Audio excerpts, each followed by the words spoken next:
आदाब नाजरीन, भारत एक्सप्रेस उर्दू में आपका खैर मकदम है। मैं हूं निसार अहमद खान। पंजाब और हरियाणा के किसानों के एहतजाज में जबरदस्त शिद्दत आती जा रही है। एक तरफ पुलिस ने आंसू गैस के गोले दागे और पानी की बौछारें की, तो किसानों ने भी पत्थरबाजी की और पुलिस के बैरिकेड भी तोड़ दिए। हरियाणा के शंभू बॉर्डर और जींद में भी किसानों और पुलिस के दरमियान सख्त झड़प देखने को मिली है। पंजाब के फतेहगढ़ साहब से किसान दिल्ली की सरहद की तरफ आगे बढ़ रहे हैं। इस दरमियान दिल्ली से मुत्तसिल बॉर्डर यानी सरहद पर भारी जाम भी देखा जा रहा है। किसान दिल्ली आने की जिद पर डटे हुए हैं, तो पुलिस ने हर हाल में दिल्ली से बाहर ही उन्हें रोकना चाहती है। इसीलिए दिल्ली के मुख्तलिफ इलाकों को सील भी कर दिया गया है। अपने मुतालबात को लेकर एहतजाज कर रहे किसानों ने हरियाणा पंजाब शंभू बॉर्डर पर फ्लाईओवर पर लगे सेफ्टी बैरियर को भी तोड़ दिया। पुलिस ने भीड़ को हटाने के लिए यहां भी आंसू गैस के गोले दागे। अब दोनों तरफ से आर पार की लड़ाई वाली सूरत हाल बनती जा रही है। हरियाणा के जींद में किसानों के दिल्ली चलो मार्च के पेश नजर पुलिस ने सख्त और पुख्ता इंतजाम किए थे। पुलिस ने कंक्रीट स्लैब, लोहे की कीलें, बैरिकेड्स, कांटे वाली तारें लगा दी हैं, जबकि पुलिस और नीम फौजी दस्तों के जवानों को भी तैनात कर दिया गया है। पुलिस ने ड्रोन से आंसू गैस के गोले दागे, लेकिन यहां तमाम इंतजामात नाकाफी दिखाई दे रहे हैं और किसानों ने 2020 के एहतजाज के वक्त पुलिस के रवैये को देखते हुए जबरदस्त तैयारियां की हैं, ताकि पुलिस की तैयारियों में सेंध लगाया जा सके। गाजीपुर बॉर्डर पर किसान पहुंचने लगे हैं। बताया जाता है कि मुरादनगर, मेरठ और बरेली से भी किसान आने लगे हैं। बहादुरगढ़ बाईपास के पास बहादुरगढ़ से दिल्ली जाने वाले रास्ते को बंद कर दिया गया है। यह रास्ता टिकरी बॉर्डर की तरफ भी जाता है। भारतीय किसान यूनियन के लीडर राकेश टिकैत का बयान भी सामने आ गया है। अगर इस देश में मजबूत होती, देश का विपक्ष मजबूत होता, तो ये हालात पैदा नहीं होते। जब देश का विपक्ष कमजोर होता है तो देश में तानाशाहों का जन्म होता है।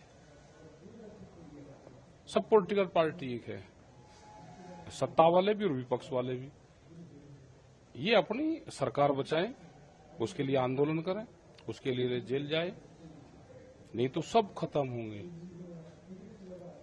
और हमने तो जब सरकार और देश का राजा ये कह रहा है कि हम 400 सीटें जीतेंगे, तो फिर चुनाव की कहां जरूरत रहेगी देश में? भाई चुनाव की जरूरत रही नहीं, इसको रिन्यूअल कर लो ना। फिर क्यों देश को भी बेवकूफ बना रहे हो?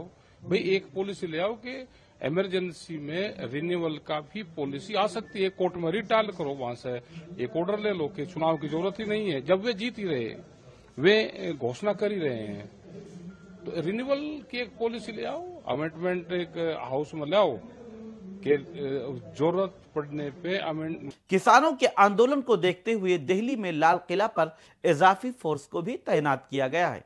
पैरामिलिट्री फोर्स के साथ साथ दिल्ली पुलिस के जवानों को भी तैनात किया गया है।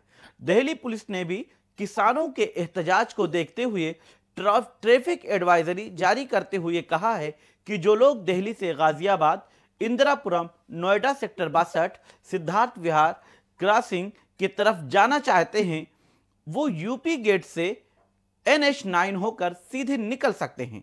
लेकिन जिन्हें कौशाम्बी, वैशाली, लिंक रोड, मोहन नगर की तरफ जाना है, वो आनंद विहार से होकर निकल सकते हैं और उधर से ही वापस भी लौट सकते हैं।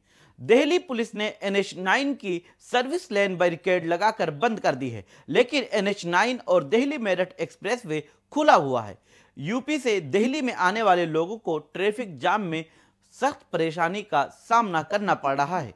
किसानों के आंदोलन से मुताल्लिक पंजाब और हरियाणा हाई कोर्ट ने अहम तबसरा करते हुए कहा है कि मुजाहिरीन भी हिंदुस्तानी हैं, उन्हें भी मुल्क में आजाद घूमने का हक है।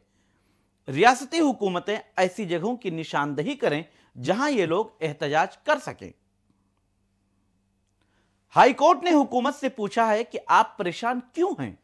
क्या वो हरियाणा में आंदोलन कर रहे हैं? आप सड़कों पर क्यों रोक रहे हैं? मरकजी हुकूमत के वकील ने कहा कि दिल्ली से 5 किलोमीटर पहले जमा होने की अपील की गई है।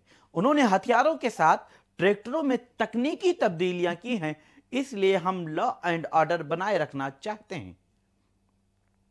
मरकजी वजीर ज़राअत अर्जुन मुंडा ने कहा है कि हमारी बातचीत नाकाम नहीं हुई है, बल्कि कुछ मौज़ूआत पर इत्तेफाक राय अभी तक नहीं बन सका है। हम आगे भी किसानों के साथ बैठकर बातचीत जारी रखेंगे। किसान तंजीमों को समझना चाहिए कि कोई भी कानून और ज़वाबित बनाने का अमल होता है और उसके लिए कुछ ज़रूरी इक़दाम भी करने होते हैं। बहरहाल किसानों के एहतजाज से एक बार फिर आम लोगों की जिंदगी बुरी तरीके से मुतासिर हुई है और यह होना लाजमी भी है। सड़कों से लेकर लोगों के खाने पीने तक की परेशानियां होने वाली हैं, क्योंकि दिल्ली के तमाम सरहदों को बंद कर दिया गया है। और अब देखना होगा कि हुकूमत और किसानों के दरमियान अगले दौर की बातचीत क्या होती है और इस पर कितना अमल होता है। लेकिन अभी किसानों की लड़ाई और आंदोलन में शिद्दत आती जा रही है। आप देखते रहिए भारत एक्सप्रेस उर्दू और हमें दीजिए इजाजत। हमारे YouTube चैनल को सब्सक्राइब कीजिए, फेसबुक पेज को फॉलो कीजिए और हाँ, अगर वीडियो पसंद आए तो कमेंट बॉक्स में अपनी राय जरूर दें।